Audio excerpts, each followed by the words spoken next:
Hello and welcome to Into the Woods with Holly Wharton. This podcast is all about our journey into the woods of ourselves, getting to know who we are, where we are, and where we're going in life, so that we can create the life that we want to live. It's about deepening your connection with yourself, taking inspired action, and really trusting yourself and your intuition. It's also about mindset. Our beliefs are such an important part of this journey, and there are so many ways for us to change our mindset so that we can more easily live a life of expansive joy. This podcast is also about going literally into the woods and spending time in nature, and how that can help us on our own personal journey of self-knowledge. Thank you so much for joining us today. Now let's get into this week's episode. Hello, adventurers, and welcome to the Into the Woods podcast, episode 440. This is your host, Holly Wharton, and I'm back with another exciting guest. Today, I'm going to be talking with Emma Carmichael about road trip adventures in the Balkans. I'm super excited to introduce this week's guest. I first met Emma in the London Indie Authors Meetup group, where I found out about all of her adventures, particularly the one we discussed today. So in 2009, Emma quit her job, bought a very precarious classic Serbian car, which she used to drive in a huge circle around the Balkans, visiting 10 different countries. So this adventure is unlike anything else we've discussed on this show. It's also unlike any trip I've ever been on. So I hope Emma's journey inspires you to come up with your own wild adventures. So who is Emma Carmichael? She was born in Edinburgh. She's lived in Edinburgh, London, Sydney, Strasbourg, Pristina, Sarajevo, and is back in London for now. She's a traveler, podcaster, and writer, but not particularly in that order. She's worked as a Conservation Building Surveyor for historic royal palaces from 1995 to 2004. She worked for the Council of Europe, involved in post-conflict conservation and cultural heritage from 2004 to 2009. She traveled the Balkans in a vintage Zastava 750 from August to October of 2009. She wrote the first draft of her book, Driving Tito, in 2010 while living in Strasbourg, France. She moved to Sarajevo in Bosnia Herzegovina and worked on a cultural heritage program for the town of Vares from 2011 to 2012. She returned to the UK in 2012 and opened a bookshop called Travelling Through, which she ran from 2014 to 2019. She published Driving Tito in June of 2019, began podcasting in 2020, and continues to do so to the present day. She's traveled solo, in groups, with her partner, with her sister, with her family, with her brother, and with friends.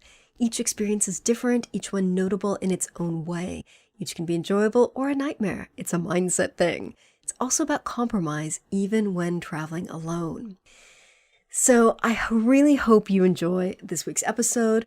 What are we going to talk about? We discuss what inspired Emma to quit her job and drive around the Balkans in a Serbian Zastava 750 car. What it was like to drive a classic car around the Balkans. You may be surprised to know that Emma and her car became kind of a celebrity, really attracting all kinds of attention when she thought that was going to help her kind of go under the radar. It was not what expected. We also discuss how Emma traveled around these tiny villages without speaking the local languages and how she managed when the car broke down more than once. How Emma remembered all the details from the adventure so she could write her book. And finally, Emma shares her top tips for your own Balkan adventure, should you choose to embark on one. So I hope you find this interesting and useful. Without further ado, here is the episode. Hello, Emma. How are you? Hello, Holly. Lovely to be on your podcast show. I'm so excited to talk to you. On a very cold evening. It's quite nice. I've just actually come back from the West Country and had a quick walk around the block and thought to come and compose myself ready for this rather nerve-wracking exercise of being the podcast guest rather than the podcast host. So. It's fun. So Emma, why don't you start out by telling us a little bit about who you are and what you do? Sure. Well, I'm a Scot and was born and brought up in Edinburgh, and fast track to coming to London and then for a little while getting lots of money, working for a couple of years, and then going off traveling around the world for about 2 years. Then I came back after that, did a building surveying degree, which then launched me into the whole realm or world of cultural heritage. Initially, that was in London for about almost 10 years. And then from that, I ended up in the Balkans, working on a very big project with the Council of Europe on cultural heritage after the conflict. So it was very much post-war conflict cultural heritage work, helping the various countries within the Balkan region compose lists of what priorities they should have in terms of cultural heritage to keep, to preserve, and also lists of what was an emergency to be done straight away, what they needed to work on, and get money or funding for future projects. So what is cultural heritage? Is that like language and arts and local? I don't even know. Well, cultural heritage actually is such a broad subject area, from music to literature to buildings to communities. It's about language, it's about so many different things. But the world I was involved in was very much the solid bricks and mortar side of it, and the importance of what buildings, whether it was a house, a church, a bridge, what that meant to the community. And certainly working in the Balkans after the war, that was a very important element of how we treated each building that had been damaged, the amount of funding, how it should be looked at, and how it involved all communities from the different sides, from opposing sides, and bringing people together. So it's also cultural heritage is actually a very political animal as well, and it's very easy to get drawn into the politics of cultural heritage too, and let that drive you or influence you to do certain things. But from my perspective, I'm a building surveyor. I'm a very kind of practical person. So I see it from a very practical aspect and try to disassociate myself from the political angle and deal with actually how do we rescue this building? What does it mean to the community? Who should be involved? And how should we then conserve it, preserve it, protect it? There's different aspects of how you go about looking at a building that's been damaged and how you restore it, or how you bring it back to life for the community, or in fact whether it needs to be brought back to life, or whether it should be a monument to something from the past and you build something else that is the new future for that community. It has many different aspects to it, and yeah, it's a very long conversation, but it's a very interesting subject area to be involved in. I was very privileged and lucky enough to have about 8 years out in the Balkans, involved in various aspects of that world, but highly intense because it was political, because it was post-war. So rather than how can I put it, in London I was involved with the historic royal palaces, so the Queen's buildings that she didn't live in, so like Hampton Court Palace and the Tower of London. And that aspect was a very different kind of cultural heritage, where you were very much looking at the pure form of conservation of how do you protect the walls from crumbling, how do you conserve it and preserve it for future generations to appreciate its history and walk over it and all the rest of it. It was a very different aspect. It was the pure form. And then going to the Balkans, it was very much, how do we pull it back together using the materials that are available to us at that time? So, but very absolutely fascinating. But after all that, I had to move away from that kind of cultural heritage aspect of life, and I set up a bookshop called Travelling Through, which you know about, obviously, because I think you came to it. No, I've never been. I met you right after you closed it. Oh, did you? Yeah, sadly. Okay, that's right. I think I met you just as I set up the podcast. Yes, in fact. yes. So yes, in fact, I think I got your advice on many aspects of how to set it up. So yeah, but that was another journey. So again, very different to working in the field, but one which was very much again about community, but about people. Yeah. Oh, I love it. I love it. So we're going to talk a little bit about your Balkan adventure today. But first off, for those of us who aren't great at geography, where are the Balkans? It's a big land mass. So I used to fly into Vienna, into Austria, and then you can fly into this area, which is basically composes of Serbia, Macedonia, or actually not called that now, it's called the Republic of North Macedonia, Bulgaria, Croatia, Bosnia Herzegovina. So Croatia particularly was very much an area that the Germans and the Brits used to go to on holidays in the 60s and 70s. So it's post-Yugoslav country. And you have the Adriatic Sea running down on the west side. Mm-hmm. So those the countries that actually abut the Adriatic Sea are Croatia and Albania and Montenegro. Mm-hmm. And Bosnia and Herzegovina have a tiny section which is on the Adriatic Sea. And then at the base, actually, you have Greece. And Greece actually forms part of the Balkans too, although some people think they're not. So it's actually, there's not a decisive line or context area for the Balkans. People define it differently depending on who they are and the geography of the land, because the Balkans is actually refers to the land mass, the mountains that run through this area of post-Yugoslavia. Yeah, that's interesting because in Eastern Europe, the borders have changed so many times. I mean, even within our lifetime, and countries have changed names. And I was just talking about this yesterday with a Slovakian friend. Yes. Like, it's changed so much. Yes, it has. And it was, Austro-Hungarian part of the empire, Austro-Hungarian Empire. So it has changed significantly and is continuing to change. So, for example, the area that I lived in for quite a while was in Kosovo, which was part of Serbia. And this is still, it's now independent, but is still not recognized by all countries of the world. So it has its own little area. Then there's also little autonomous regions in northern Serbia as well, Vojvodina. And Macedonia is still, there's the difference between Macedonia, which is the country, North Macedonia, Republic of Northern Macedonia, and then the Macedonia, which is actually part of Greece, the northern part of Greece too. So this is another area of great dialogue and discussion, shall we say, to put it, and debate. Debate. Yes, huge debate, yes. So you were out working in the Balkans, and then you quit your job and took a sabbatical to go on this amazing adventure. So what was that like? Because that's a massive decision. Yeah, I think it was the real project that I was involved in was in Kosovo, and it was a very intense project, although I was also involved in other smaller projects around the whole region.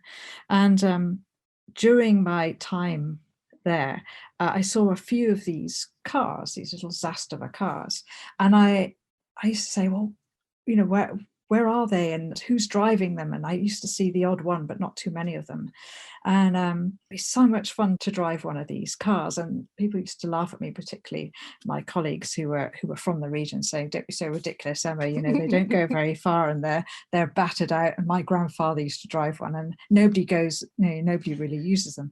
Although most of them would then say, "But actually, I learned to drive in one of them." Oh, wow. So because of that, I knew there were still quite a few on the road. I just had this dream of, when I eventually left my job, to just go around the whole of the Balkan region, or as much as I could, to try and discover the areas that were a bit more hidden and had not been infiltrated, shall I say, by internationals and the world in which I had been a part of, which is United Nations, Council of Europe, or this world which has a very a strong influence in the region.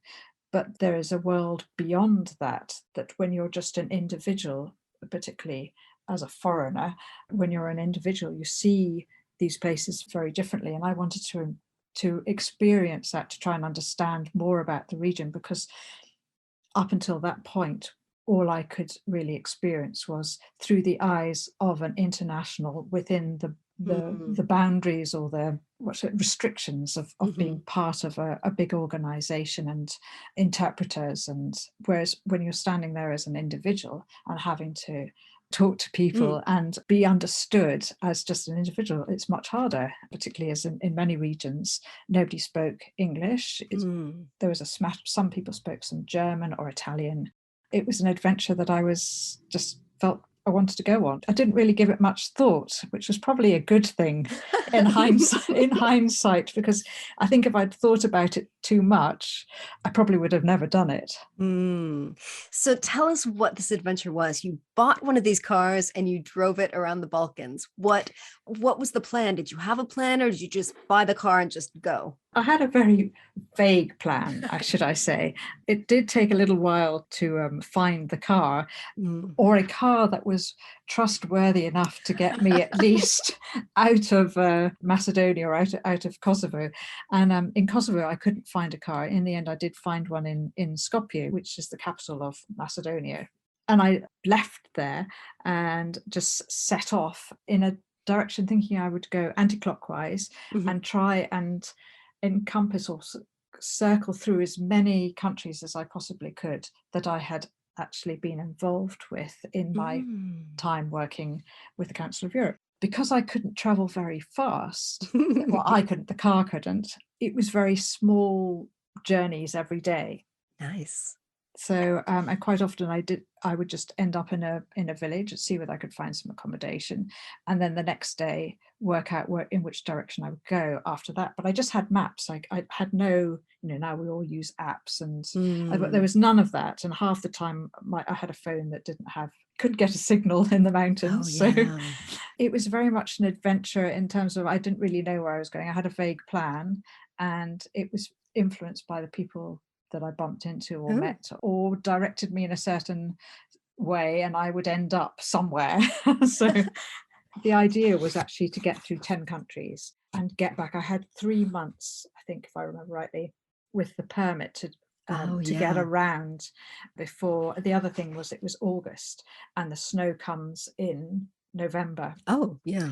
So by that time I would have gone full circle and would be in Albania, going into Greece, the Peloponnese, and then trying to get back into Macedonia. So the idea was to go full circle, but how wide a circle would depend on the car. So yeah, I set off with only a very vague plan. That was a very long answer to your to your question there. So did you have a timeline? Like, were you trying to take up the full 3 months, or did you just think I'll just go however long until the car dies? Or Yeah, I think day one I set off, and within about an hour, there was this little red light started flashing on the dashboard. And I was going, oh my goodness, what on earth is that?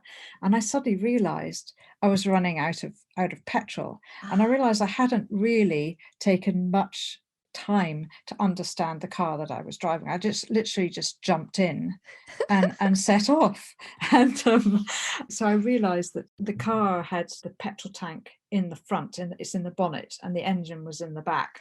ah, So I was driving up this hill, but felt like a mountain in this little car, and it was really struggling to get up it. And all the cars were flying past me because oh, I could only do like 20 kilometers an hour oh, uphill. wow. So it was a very slow journey, but reached a garage and was able to fill up with petrol. And then I just thought, well, I've just got to take the journeying and each day slowly and see how I get on. And I literally did take the journey one day at a time. So yes, I had this idea that I wanted to get full circle. In fact, one of my colleagues had a bet with his mates that I think for a crate of beer that I would make it, and they'd all said there's no chance, she's not going to make this journey. Wow.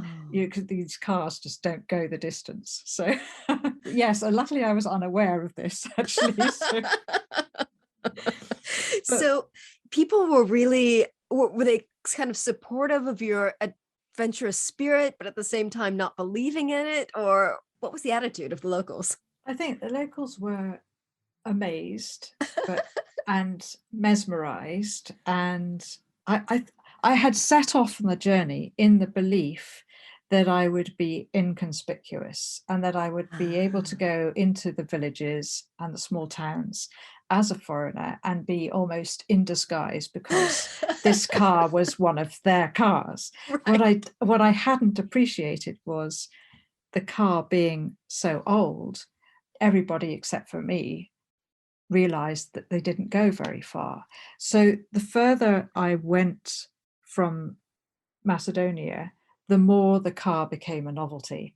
Wow. And I'd be traveling along. I kept off the main roads as much as possible because it was just terrifying with this car that went so slowly, especially when you've got these juggernauts coming up right behind you, and then realizing that I'm going at a third or a tenth the speed that they are, and you could hear these screams of their brakes and the Oh, juddering no. of when they realized that I wasn't going very fast. And a number of times I thought I was going to get totally creamed by by Wow. these juggernauts, but thankfully I wasn't. But yes, the further I got away from Macedonia, because the number plate had SK, which Ah, associated with Skopje, so everybody knew the car was from Skopje. And the further I got, then the more I got people beeping their horns at me and waving at me. Oh. And every time I stopped, especially the older generation, they would come rushing over and so excited to see this car, by the side of the road, and wanted to talk to me. And of course, I couldn't, because they Yeah. couldn't. So that there was a bit of a language barrier. But having said that, international sign language goes a long way. Yeah. And somehow we managed to get ourselves understood. And everywhere I went, I was met with great affection, and people would bring me in for coffee and Wow. give me food. And so Wow. it was an adventure that I wasn't expecting to have. Mm. And thankfully I did. Yeah. So you thought you were going to be camouflaged, but instead you were a celebrity. Yes. Well, I mean, I think the car was a celebrity. I mean, I was minor to this. I was just the person driving it, but the car was definitely the celebrity, without a doubt. The further I got with the car, the more I fell in love with it. And I just ended up talking to it. I was, come on, going up the Yeah. hills. So, well, you can do it, you can do it. But a number of times, anything that was at all mountainous, it took over an hour to get up, because I would have to stop regularly because it would overheat. And I'd Oh. have to pull over and throw the back of the boot, what would Yeah. be the boot, but it's actually where the engine was, and let the whole thing just steam out, and just let the whole car just regulate itself before I could set off again. So it became a really slow journey across the Balkans, which is extremely mountainous, as I'm sure many of you, our listeners, will be aware. There's nothing flat about the Balkans at all. But actually, in the end, that did influence my journey the further I got into it, because in Romania I realized that there was an area where people said, no, Emma, whatever you do, don't go that way. The car will definitely not make it. And so I had to redirect myself, or the car, to go more to the west. So it didn't go through such a mountainous area. Otherwise, the whole idea was I did want to try and make it. And then I came up much further into the north of Serbia. It was an adventure. Every day was an adventure. I never knew quite what was going to happen. It's like you're constantly being taken outside of your comfort zone, probably, as well, because it's like you never know what's going to happen. You can't really plan. You're dependent on the car. Who knows how the car is going to behave? like you're constantly kind of like on the seat of your on the edge of your chair. Edge of my seat. Yes, I was. Yes. Yeah.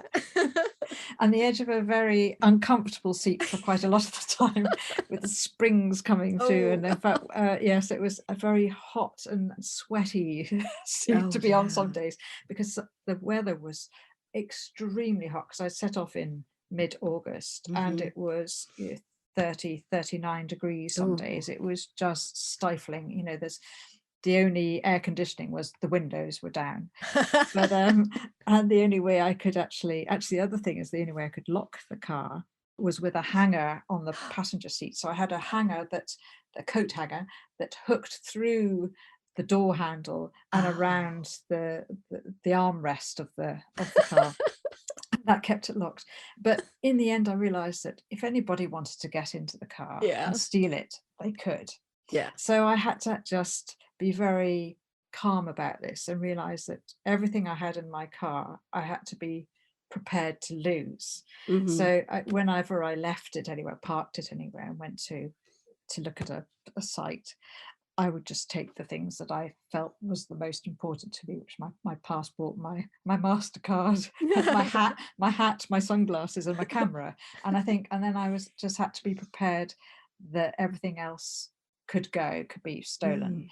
But nothing ever was, because again, everybody looking at that car would have thought that it was an older person who was driving it. And the older generation in the Balkans are treated with so much respect. Nobody touched it. Just people would admire it. So that was good, thankfully. It's a massive lesson in detachment. Yes, for sure. I mean, detachment, did you say? Yeah, detachment. So like not being like, you are dependent on the car, but like not, kind of knowing that it might not be there when you get back. True. And I suppose Luckily, I didn't think about that too much. Too Good. much. But what I realised also is that the car became almost like my castle. He was my fortress, Tito was my fortress. And I felt invincible in it, bizarrely, even though it went Mm. so slowly. And downhill, even going downhill, I mean, the brakes, you did feel like your heel was hitting the road, and it was actually my Oh. foot that was ensuring that I got round the corners. And so I had to be very careful not to go too fast as well, Oh, because it, wow. it did feel like you were in a noddy car, So I'm like one of these pedal cars. Yeah. But the other thing which was quite interesting is there was a detachment in the sense that while I was in it, I was detached from the rest of the world, and Yeah. myself and the car, we were our own little world. And whenever I came into a town or somewhere, my first instinct was, where can I park where it will be protected from if not that it rained until much further into the journey, but there was always that sense of, where shall I put it and where will he be safe? Yeah. Even though I knew he would be, I still wanted to be sure that he would be somewhere that I felt safe Hmm. too. So there was that element, and also the element that doing this journey as a woman on my, I Yeah. was on my own as a solo traveler, just in terms of who you met. And sometimes you didn't meet anybody in a day, or the people that you met, it was just sign language, and so I Hmm. didn't speak to anybody. Wow. And that was quite detaching in terms of a journey where you were very much by yourself, with no time for your own thoughts, because all you were thinking about was the car going to get up the next hill. but but at the end of the day, I used to sort of drag myself into the nearest sort of pension place or bed and breakfast place, and just sort of lie on the bed for about an hour to to Wow. recover. So because it was actually quite exhausting, because even your nerves are right on end, because Yeah. especially when you're going uphill or downhill, you're willing the car to keep going up the hill, and you're almost it was almost like you were on a bicycle, but you weren't, Yeah. Yeah. So were you finally able to get around to all of those 10 countries that you originally envisioned? I did. I did actually break down a couple of times. So those of you who may read the book, I don't want to spoil that for you, but I did have a couple of catastrophic breakdowns. But luckily, people came to my aid very Hmm. quickly, but on each occasion, it meant leaving the car for a few days, and I just had Oh, to chill out in the village, that the car had broken down in, and that was good, because it did actually give me a few days of just stopping and taking the world in, yeah. and having a sense of being in one place, and community. And I was very much, the places where I did break down, I was very much in places where not many tourists came to, and so I was a bit of an oddity as well, and people did try as much as they could to speak to me, so that was very nice as well. At the very end of the journey, that was probably the scariest in hindsight, because the brakes failed. But Hmm. and luckily I had just come through a mountain pass, and luckily it didn't Oh, happen. It hadn't happened. Didn't happen at that point. Otherwise, oh, I that's may not be terrifying. here talking to you. Yeah. Oh, so what were your favorite places that you visited? Um, favorite. Oh gosh, that's a very hard I question. know. I think, well, perhaps I'm going to have to look at the map to remind myself now, because this journey was, over 10 years ago Yeah. now, and I think some of the places that I enjoyed going to were very much in the countryside. So Bulgaria, I loved. The people in Bulgaria were just so helpful and so supportive, and would just take you under their wing and give you food and look after you. Hmm. So there's a place called, you're asking me questions that I haven't prepared.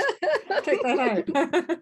So I think, actually, bizarrely, coming through Greece Hmm. was fascinating, because of the opulence in parts of Greece where everybody's driving four-wheel drives, and Oh, wow. people seemed to be very rich. Yeah. And then other areas of Greece which were incredibly poor, and Hmm. it's like they didn't have very much at all. I think what I saw on journeying through was that real sense of their own self-sufficiency, and particularly in the countryside, particularly in Bulgaria and Romania and parts of Serbia in the countryside, and also in Bosnia Herzegovina. They grew all their vegetables. Everything was organic. Again, as I say, the respect for their older generation, the grandparents, or even the parents, but the grandparents particularly, the sense of respect for what they had and valuing what they had, even though to us it may seem they didn't have very much. They had, in terms of their health, and the wealth in terms of the food and community was very strong. And it's something that don't appreciate in this country as much. I think certainly living in a city, we're all very much detached in our own little worlds. Houses, high fences and everything. There, it's all about looking after one another. And that's what I loved about traveling through the whole region. And I felt a part of that, even though I was a foreigner. And I wonder, would it have been different if I had driven in a rented car rather than in a car that was part of their heritage? Yeah. And then going on to the coastal side, I mean, Croatia is beautiful in terms of all down the coast. The seaside and swimming in the sea is just fantastic. The Adriatic Sea is clean, clear. It's warm in September. It's not busy. August is much busier, but I didn't get there until mid to late September. And it's a beautiful time of year to be there because you're very much with the Croatians. It's their time when they also enjoy their country, and particularly on the islands too. So that was very special. Nice. And what was the food like? I remember reading this description of one of the local salads that you were saying that you could kind of find everywhere, and it sounded so good. Yeah. Yeah, the salads were very simple salads. So it's generally Shopska salad. So it's very much with sheep's cheese and tomatoes and onion and olive oil and cucumber as well, but very fresh. Again, it's all about organically grown vegetables. There were markets everywhere. So I regularly would go to the local market and get whatever had just been harvested off the trees. And it was lots of different stalls, all run by ancient ladies who would be dressed all in black with a black headscarf, beautiful smiles on their faces, and very energetic, and everybody wanted to sell their produce to you. And everything tasted wonderful. So peaches, melons, just apples, plums, everything was just had so much flavor, which you miss again being in London with supermarkets. And it's just a different food experience. And then again, by the coast, you've got fish, wonderful fish, from the seafood to the locally caught white fishes, all done with tomatoes, sauces. I forget all the names of them, but beautiful dishes.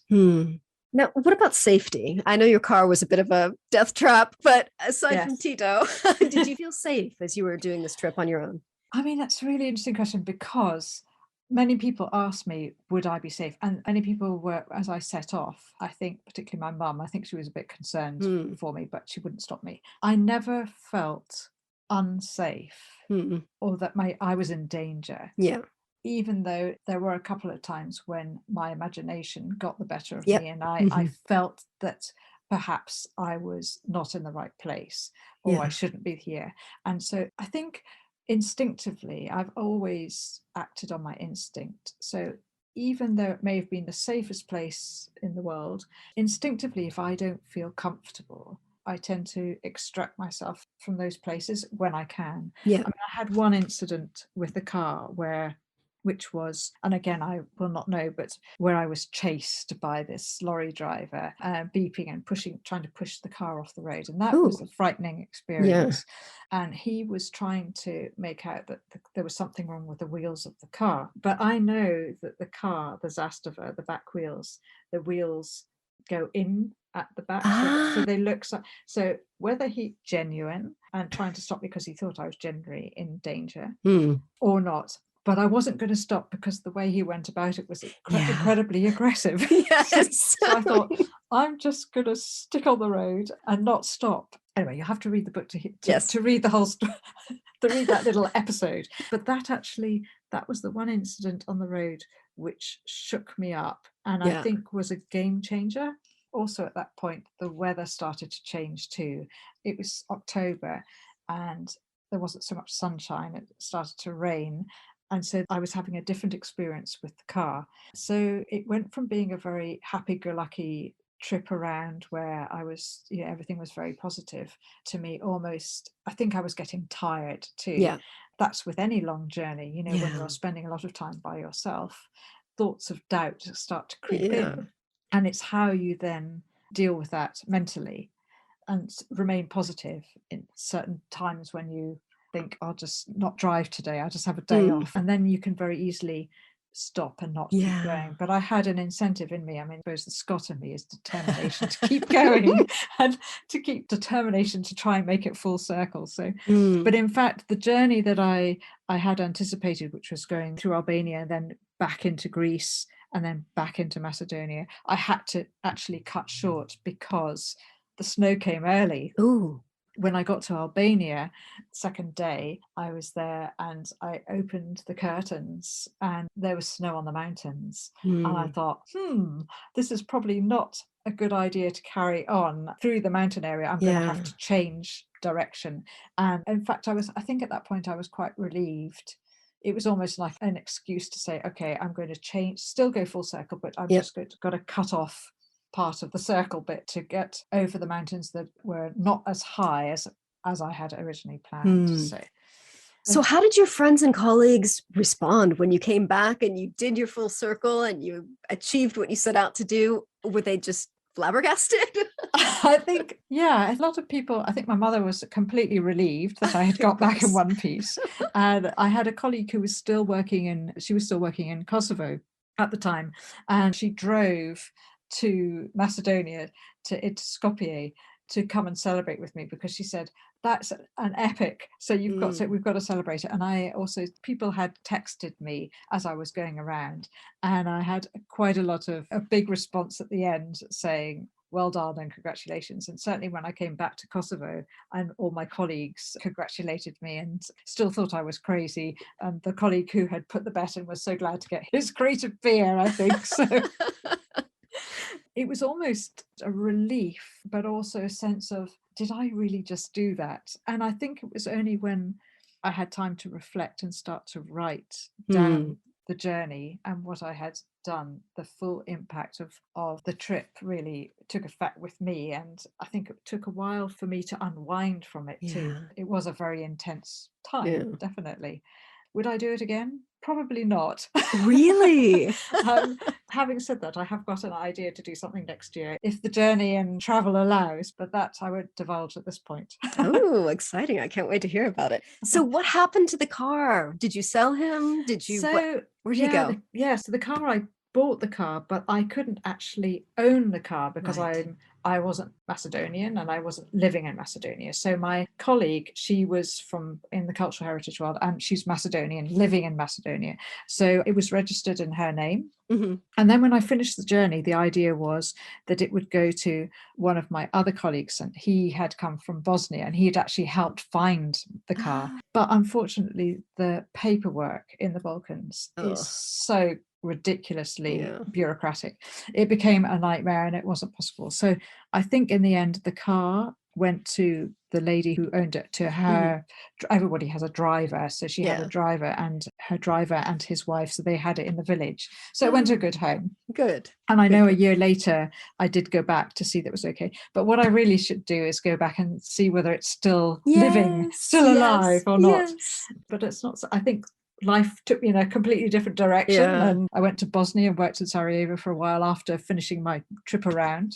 So that was actually influenced by traveling around in Bosnia and in outside of Sarajevo in Vares. I got to visit an area of countryside and a place that still had Croatians, Serbians and Bosnians living in an area which culturally was just beautiful, stunning in terms of the mountains, the scenery, walking, but also in terms of rich history and going back to the Roman times. And so I went back and spent a year in that area as a result of doing this trip, which I probably wouldn't have done otherwise. So you did your trip in 2009. You started writing your book in 2010. And you didn't publish it until 2019. So what was that writing and publishing journey like? Because that's quite a long time. It is a long time. I'm a slow writer, basically. That's fine. I think initially I came back to, because I was still living abroad then. So I was living in Strasbourg, which is where the Council of Europe have their kind of headquarters. So I started writing there, just a very sketchy first draft of it, and then ended up going to Sarajevo, so living in Sarajevo for a year. And at that stage, I, as well as working on a cultural heritage project, I did a second draft of the book, and was fortunate to meet Australian guy actually, who was an editor, and was able to give it to him to get some feedback. And he gave me some really valuable feedback on what I should do and how to make it less boring, basically. So I took that on board, and then ended up coming back to London, and then life just took me in a different direction. I had this dream of setting up a bookshop.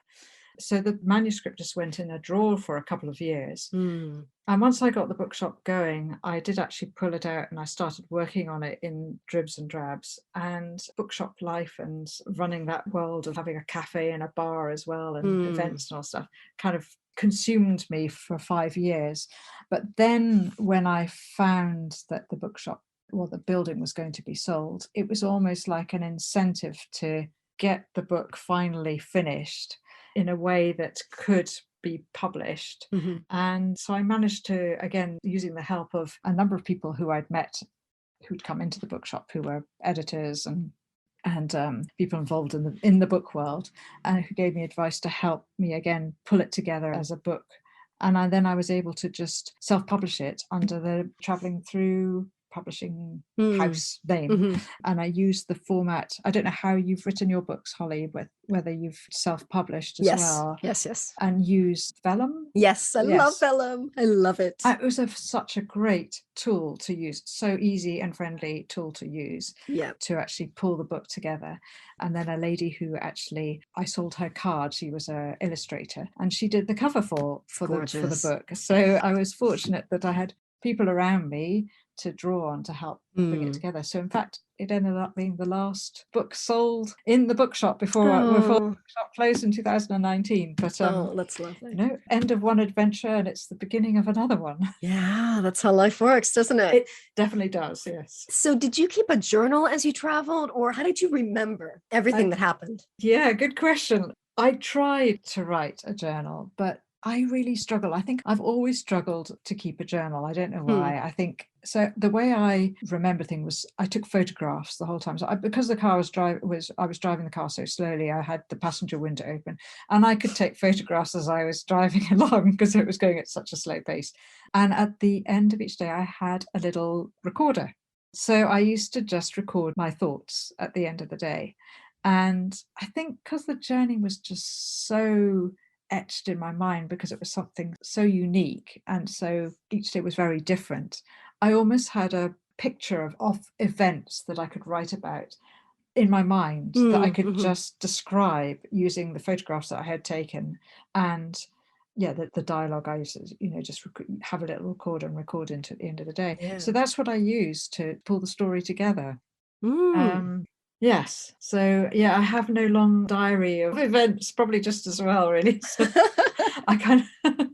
I pulled it together, really. And I mean, there's lots of things that happened that I didn't include for various reasons, because also being very politically unstable and very sensitive time, there are certain things that I found was better not to write about. And just focus on the kind of the more of the light-hearted side of the journey to make it appealing to other people to go to the area, which I hope the book does encourage some to go and explore, because it's a beautiful region of the world and little known about, and except for the coastal regions where people flock to even now. And in terms of the Balkan people, in films and everything, they're always depicted as the bad guys, aren't they? It's very rare that they're the good guys, and it's so unfair because there are a lot of good guys and girls and people out there that make up the whole Balkan kind of community. So what would be your top tips for someone else who might perhaps not like to embark on a similar adventure with a car like that, but head to the Balkans and have their own adventure? Gosh, big question. Where would I suggest? People who love the coast, definitely. The Croatian coast is absolutely stunning, whether you fly to Zadar, Split, or to Dubrovnik. And I would just, I mean, you can hire cars and drive. I mean, Balkan driving is hair raising, I have to say. I mean, the fact that I was going so slowly, I was in my own another little world. So people could avoid, I avoided people, I avoided the main roads. And the islands off the coast of Croatia are just beautiful. And I describe a number of the islands that I went to with the car as well. If you want to go inland, I mean, even in winter, there's skiing in Bosnia as well, because remember Sarajevo was Right. one of the the Winter Olympics were held there in 1980. I can't remember. Oh, it was that long ago? Long ago. Oh, maybe it was, yeah. And I mean, there's another, like in Slovenia as well. There's wonderful skiing and walking, and in Serbia, the mountains for walking across in Bosnia and in Serbia, beautiful walking, and Kosovo too. I mean, you can also take the train across parts of the region, but you need to check because things have changed a bit since I was there. In Bulgaria is beautiful. I mean, you could just have a holiday and go to Bulgaria itself. It's a lovely country and a lot to see, from the Rila Monastery, UNESCO heritage sites, to again walking in the mountains. I would say it's a place for activity if you're going to go inland. If you're into walking and food and wine, actually, some lovely wines in the Balkans to experience. Many people speak English now. Oh, that's I good. think because there's been such a lot of the international community have lived there, and many people worked for international organizations there. So many people do speak English. Albania is changing a lot. It's a beautiful country too, along the coast and inland as well. And the food is very different to other parts of the Balkan region. So that's definitely worth a visit. It's such a vast area that almost you need to take one country at a time. Yeah. I mean, Greece as well, mainland Greece. I mean, a lot of people go to the islands, but parts of mainland Greece are just beautiful to go and experience. Peloponnese is just underrated, and it's just stunning as well. Yeah, and in terms of traveling by yourself, I think whatever you do with traveling, you can go yourself. Yeah. But I think you make the choice either to be by yourself or not, because there's many other people doing the same thing and do meet other travelers on the road. You choose whether you want to travel alone or with others. But I think, generally speaking, you're never really alone unless you make that choice to be alone. Yeah. So, Emma, you mentioned at the start of the podcast that you are also a podcaster. So can you tell us a little bit about your own podcast? Yes. So the Travelling Through podcast was just basically became an extension of Bookshop when the bookshop closed. And the spirit of Travelling Through kind of was very much established amongst the customers. I had a book club going, and everyone was saying, what are you going to do next? And while I was deciding what to do next, I thought, well, why not set up podcasts and start interviewing many of the customers who came into the shop, who I'd had conversations with or part conversations with, and had never had a chance to really explore who they were and their businesses and what they'd done. And it's just really grown from just as a trial, just interviewing a couple of people, to I'm now up to 43 podcast interviews and growing. And I've got quite a few people lined up for next year, and it's a mixture of people who have small businesses and people who used to come, and there were artists who I sold their work in the shop, and as well as writers, illustrators, business people, a Tai Chi guy. So there's all sorts of different people who made up the spirit of what Travelling Through was about. And I think the idea initially was that because I want Travelling Through as a concept to go onto another level where I'll have a retreat somewhere. The idea is to be in Italy or France or Spain or somewhere, and to keep people engaged with what comes next and have a sense that they're still a part of it, even though it doesn't exist in a tangible state at the moment. I like that. So the Travelling Through podcast, by all means, have a listen. So Emma, where can people find you online and learn more about you and what you do? Well, I have a website, as most people do, so it's travellingthrough.co.uk. Of course, from there, I'm also on Instagram and Facebook. Twitter, I'm there really just to post the podcast. I'm not really using it as a tool to write on at the moment. maybe that will change. And obviously the podcast you can find through the website, through my website as well. So that's probably the best place to go, is direct to the website, and you'll find everything there. And the podcast is obviously, you can download it through Apple Podcasts, and I've got all the other ones, Google Play, and those ones. All of them. all of the above and more. Yes. So yes, very simple. Everything's in one place. And your book, I imagine as well, you can link to from your website? You can, yes. It's called Driving Tito, Through the Balkan Backroads with a Celebrity. And it's on Amazon, and it's in ebook form as well, or paperback format. So yeah, the links are on the website, so you can find it there. It's no problem. Well, thank you so much for joining us. I really loved hearing about your adventure, and I look forward to finishing the book and learning all the details about all your adventures and misadventures. Thank you so much, Holly. And it's been a pleasure to talk about it. It's been a while, so I had to really dig deep to try and remember. So it's nice to dust down the book as well and have a look at it again. It is. And I think that's the nice thing about writing a book about your adventures, is that you've always got that record of kind of the inner journey and the outer journey. I just think that's a really nice thing about writing a book. Definitely. It never dies with you. No, it brings back all the emotions, which is really nice as well. It lights the spark in me again of where's going to be my next adventure? I've really got to get on and live it. So it's been a pleasure to talk to you, Holly, today, and enjoy finishing the book. Thank you. All right. Take care then. You too. Please drop me a line and let me know what you thought of this week's episode. You can email me at holly@hollywharton.com or find me online and get in touch there. If you enjoyed this episode, you might enjoy one of these related episodes. So 438, just a couple weeks ago, talked with Jenny Mowbray about solo travel and adventure when you're in a relationship. I've gotten really good feedback from this one. I think this is kind of an issue that a lot of people struggle with, so it's a great episode. 433, I talk with Rob Twigger about how adventure satisfies our need for childlike play.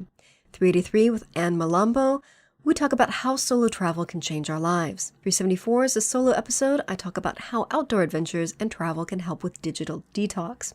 367, another solo show, talk about finding yourself through solo travel and outdoor adventures. So, thank you so much for listening. If you enjoyed this episode, please leave a quick review on Apple Podcasts or wherever you listen to podcasts. And remember to visit hollywharton.com/440 for the show notes on this episode. Happy trails to you.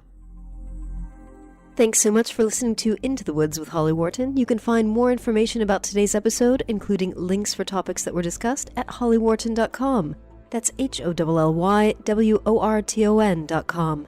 If you'd like to connect with other listeners and get support on your journey, I would love for you to join my private community on Patreon. That's patreon.com/Holly Wharton. That's patreon.com/Holly Wharton. Thank you so much for listening, and I look forward to seeing you next week.